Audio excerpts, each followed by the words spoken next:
So I think we're in agreement. I think that sounds good. Let's do it. Thank you. Dolf. No, it's a pleasure doing business. You know, negotiating a real estate deal can be very intimidating. People have got different outcomes in mind. They've got different personalities. They've got different beliefs. That's why I'm going to give you 3 tips on how you can successfully negotiate a real estate deal that will really change the landscape for you.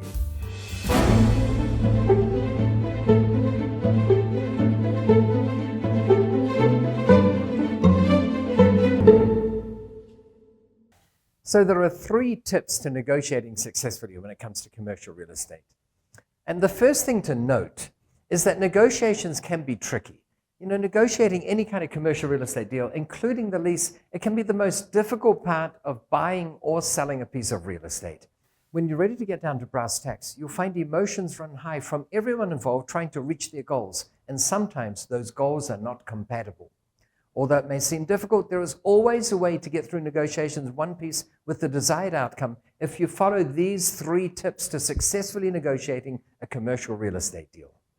So the first step is to know your buyer or seller. I'm not talking about knowing where they were born or what their birthday is or anything, but knowing what motivates them to be in the position they're in. Why are they selling this property? What motivates them? Are they short of money? Did their spouse tell them to get rid of the silly property?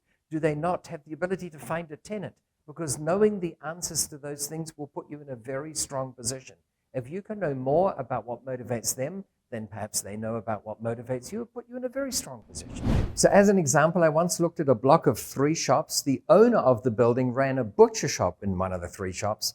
And when I went to see him, I said, I've got some questions on this building. And he said, well, can't you see I'm busy? And I looked around me. There was no one else in the shop. I said, no. He said, I'm too busy. Go and ask the agent. So I went to the agent and asked her a couple of questions, and she said, I don't know the answer. And I'm now proposing to you, is this good or bad? I'm telling you, it's brilliant because it kept my competition at bay. Not everyone had the perseverance to find out the answers to questions that I needed to know. By the time I put in an offer, a month later, no other offers had been put in, I dropped the price yet another $50,000. So in this case, just knowing that they were reluctant to communicate, they weren't forthcoming with information, they didn't know all the facts and figures, that worked in my favor because there was no competition to acquire this building. Tip number 2 is to always look beyond the price. Successful commercial real estate investors know that in order to get the win, you need to find a way to help the other side say yes. And I have a great example here because I once looked at buying a shopping center in Melbourne, Australia. Now, it wasn't cheap. The asking price was $115 million. And yet, it wasn't worth that. We did our own appraisal on it through a registered valuer, as it's called down there, and they came out with a value of $80 million.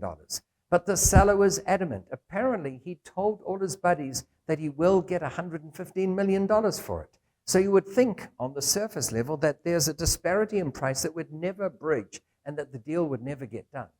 But I started thinking if all he wants is to be able to say that he got $115 million, I went to Deutsche Bank and said, if we bought some bonds, how much could we buy them for if they matured in 5 years at $115 million?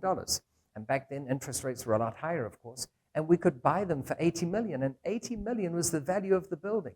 So what we did is we said, we'll buy them, we'll give you Deutsche Bank bonds for $80 million. They matured in 5 years. He could brag to his friends that he absolutely got his asking price. Of course, he didn't need to say that he only got the money in 5 years' time.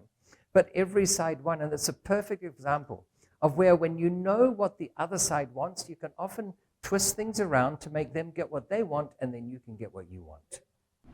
So every aspect of a commercial deal can be negotiated.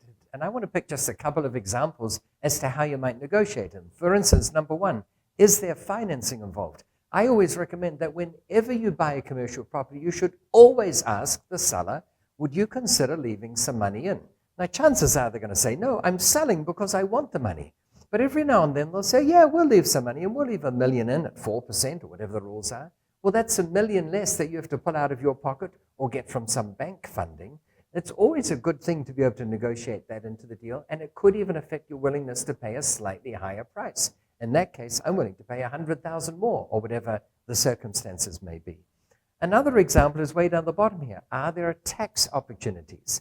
And sometimes in some jurisdictions, the book value that you can depreciate is handed over from owner to owner. So each one gets a new written down book value. Sometimes that can be negotiated.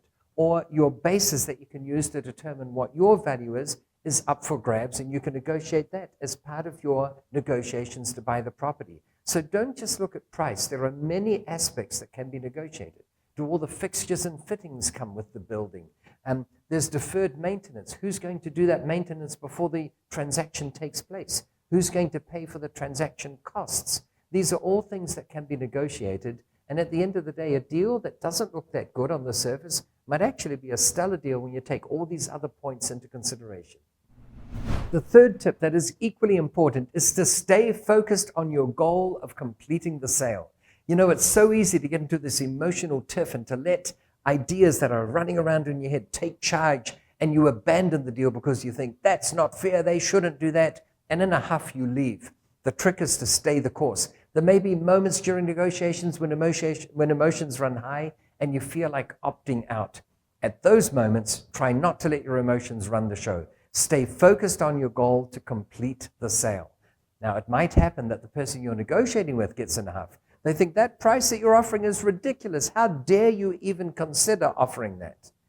Don't let them get all crazy about it. Just say, well, that's the fair price. I've done my homework. If you don't like it, you can always say no. And by the way, you could always go back the next day and offer more. But in my experience, if you stick to the guns, and if it truly is a fair price, they'll know it too. After all, it's still on the market, and it may have been on the market for 3 months. And very often, despite all this emotional stuff that they displayed the day before, they'll come back the next day or the next week and say, you know what, are you still willing to offer that price? We've decided to accept it. Stick your course. Make sure you do your homework. Do your calculations. If you're offering a fair price and terms and conditions, stick to your guns. More often than not, they'll come back and say, okay, we'll do it. So I've gone over 3 tips that you can deploy right away to successfully negotiate commercial deals. And this is to give you confidence in doing them. But I know some of you are thinking, I don't have that confidence yet. In fact, I'd be nervous doing any of those things. And that's why I'm offering you the chance to have a free consultation with someone on my team, because they can walk you through how you might do these negotiations and give you the background information and ideas on what you can do to successfully negotiate your own deals. So that's why I invite you to click the link below, get a free consultation with one of my team, and find out how you too can do these deals with confidence. Thank you for watching. You know, I'm curious to know, where are you on your financial journey? Have you ever effected a negotiation and did it go horribly wrong, or did it go brilliantly well? Leave a comment in the comment section below. Don't forget to subscribe. Do whatever you have to do. I don't even know what, to ring that bell. And make sure to keep an eye out for our next video, where I'll be sharing more information on how you can successfully acquire commercial real estate.